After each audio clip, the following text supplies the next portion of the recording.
So I think your analogy, intuitively, you mentioned it. They loaded the gun and they pointed it. And I think we've mentioned this word on the show before, but it bears mentioning again. Just bear with me. It's called, wait for it, stochastic terrorism. Like, what the hell are you talking about? Stochastic terrorism. This is the definition of stochastic terrorism. It is the use and abuse of mass media to usually target individuals and institutions that leads to random but statistically probable acts of violence. And I'm glad you connected the dots, Daniel, because we kind of forget sometimes, oh, this voter fraud strategy, oh, ha, ha, ha, bullshit. Sidney Powell, she's a nut. Those ain't my words. That's the text exchanges between Tucker and Laura, right? Carlson! Yeah. Why are we putting on these freaks, the crazy train, right? What happened as a result is that the base became radicalized to the point where they still believe the big lie. To the point where many of them were armed and decided to lead a failed violent insurrection against the United States that left eventually 5 people dead. It didn't end at that point because they came to kill Nancy Pelosi and Mike Pence, the whitest man on earth. And if you're white and you think that MAGA won't come after you, I give you Mike Pence. But I digress. This guy, David DePape, if I'm pronouncing his name correctly, let's not forget, this dude wanted to finish the job. So he found out where Nancy Pelosi lived, showed up at her house, and instead nearly killed her husband, bludgeoned him, Paul Pelosi. He was in part radicalized by these conspiracy theories, right? So this is like literally Fox News, like you said, says, I'm not the one telling people to go commit violence. Why are you blaming me? Oh, but by the way, do you know who's trying to kidnap your child and make your boy into a girl and is a pedophile? Liberals. And you know, by the way, who's teaching your child to hate America? The teachers. And you know, by the way, who's part of the deep state? Law enforcement. And you know, by the way, who's rigging the election in favor of Biden? Poll workers. Just saying. But by the way, why are you blaming us? And so it gives them this cover. But you and I know that the extremists and the hate markers are all part of the same ideological infrastructure, to the point where literally Rupert Murdoch is saying, yeah, I knew they were lying, but I didn't care. And oh, yeah, by the way, I gave information to Jared Kushner to help Donald Trump win. And oh, yeah, by the way, the people were in the Fox News network. Then they go to the White House and come back. It's all part of the same network, to the point where Laura Ingraham, a Fox News host, was at the confirmation hearing of Justice Kavanaugh. And you're like, what the hell is happening? It's so incestuous. It's all part and parcel of what you and I believe is this radicalized, weaponized network. But my take on this, Danielle, to answer your question, is the reason why nothing will happen, and the reason why we still normalize it, and the reason why we still, invite them to the White House press party, and they take photos with them, and they party with them, and they're all pals, and they go to the same church, and they go to the same golf clubs, and they drink champagne, and they cheat with each other on each other's wives, and they marry each other, and they divorce each other, is because the tribe that they belong to is whiteness. And end of the day, this country will cater to whiteness, coddle whiteness, mainstream whiteness, normalize whiteness, infantilize whiteness. And I have to bring this story in, because now I'm on a rant. Please. East Palestine. The people of East Palestine are suffering because Republicans promoted deregulation. During the Trump administration. It was deregulation that happened in the Trump administration that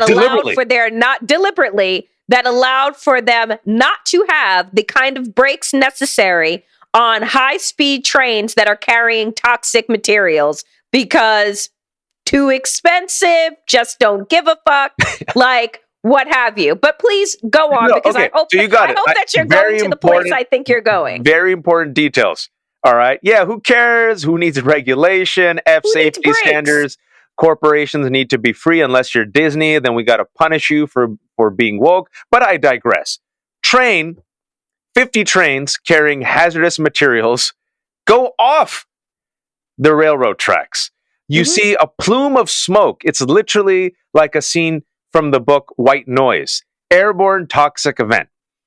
J.D. Vance, the newly elected senator, who's an elitist millionaire, but cosplays as a tough alpha man who points a gun at the sky to shoot the Chinese spy balloon, says nothing for 10 days. Nothing. The residents, mostly of the white complexion, average Americans, like any of us, were like, holy shit, there's a plume of toxic smoke. I have children.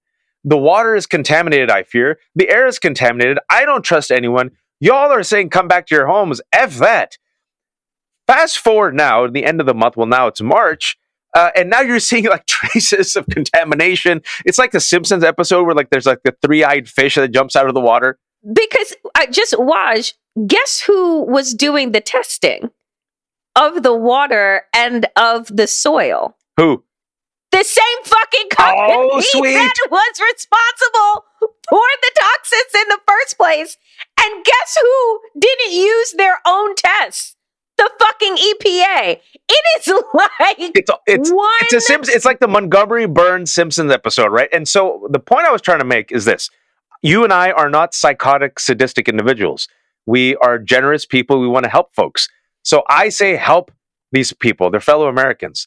What's interesting to me, and going to my point of how we bend the knee, always, we bend over backwards for whiteness, is now, Danielle, the same Republicans who are all about deregulation are sounding a lot like Democrats and want action and want the government to intervene and want regulation because the East Palestine residents are real Americans from the Rust Belt.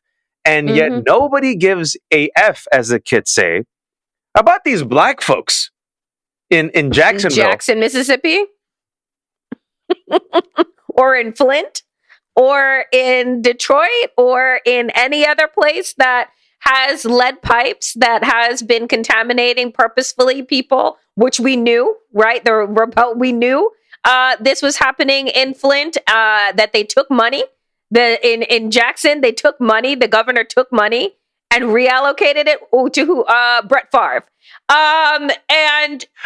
He's an up and coming struggling athlete. He needed the money. Struggling athlete, yeah, clearly. I think his name is Brett Favre. Whatever the fuck his name is. He's a thief. He's a welfare queen, is what I will call him. But what's amazing too, Waj, because one thing that they are saying, the J.D. Vances and the Tucker Carlsons about Ohio, is that this is an attack on white people. I bet you didn't hear that. I bet you didn't hear that this was, these poor white people, that they've turned it into white grievance, of course. White grievance, right? Because these are and I'm like, these are the people who your regulation, or your deregulation, you knew were going to hurt, but you didn't care, right? You're the Republican that voted for this. You also voted to gut the EPA. You did that during the Trump administration. So I'm confused about why a J.D. Vance or why any Republican would have any leg or foot to stand on to say anything to these people. But again, these are the fucking people who vote Republican. Now, I'm not a complete asshole. I don't think that people should, suffer, right?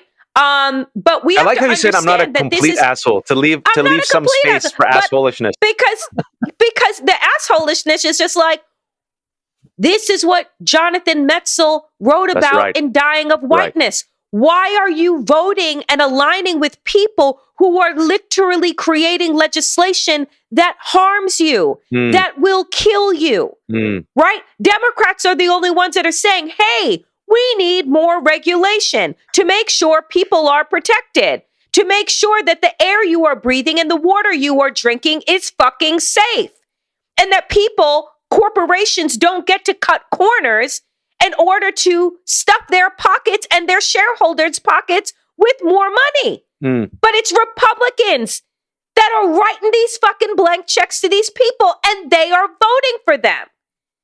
These quote unquote real Americans.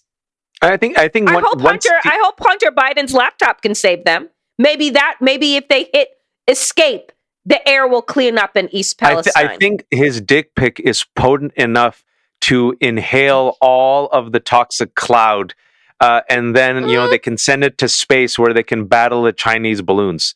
That's what I would do. But it's one of those situations where people listening, and this is the pearl clutching that it just drives me nuts.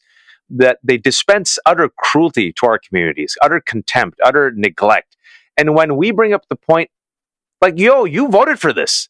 Like, I want you to like be safe. I want you to be healthy. But you voluntarily voted for your own self-destruction. Can we not bring that up? And when Joy Behar of The View kind of brought that up, they all railed against her. And the people who join in were so many of our colleagues who know better, who then become like the sidekicks of whiteness. How dare you, Danielle? How dare you bring up that point? How dare you go against Nikki Haley Wajahat? You should be nice. Oh, boo hoo hoo, right? This endless pearl clutching. And the reason why it's all connected, and for those of you who have been listening to our show, Danielle and I deliberately don't script out anything. We kind of like, all right, we're going to talk about Fox News, but then one thing leads to another. And I think the reason why our brains kind of went in this, the way it's connected, to answer your question, is that even though the alleged heroes are the same criminals who caused this, the reason they can continue diluting their base is thanks to Fox News and propaganda outlets, who then launder the truth through white grievance politics. And because the nation always coddles it, instead of calling it out, instead of saying, you know what, we don't have time for this, we infantilize it. We give it space. We sympathize with it. But then the people who don't engage in this type of, like, I would say just cruelty and malice, the people who are stomped on but are still generous, oftentimes Black people, people of color, immigrants, neglected.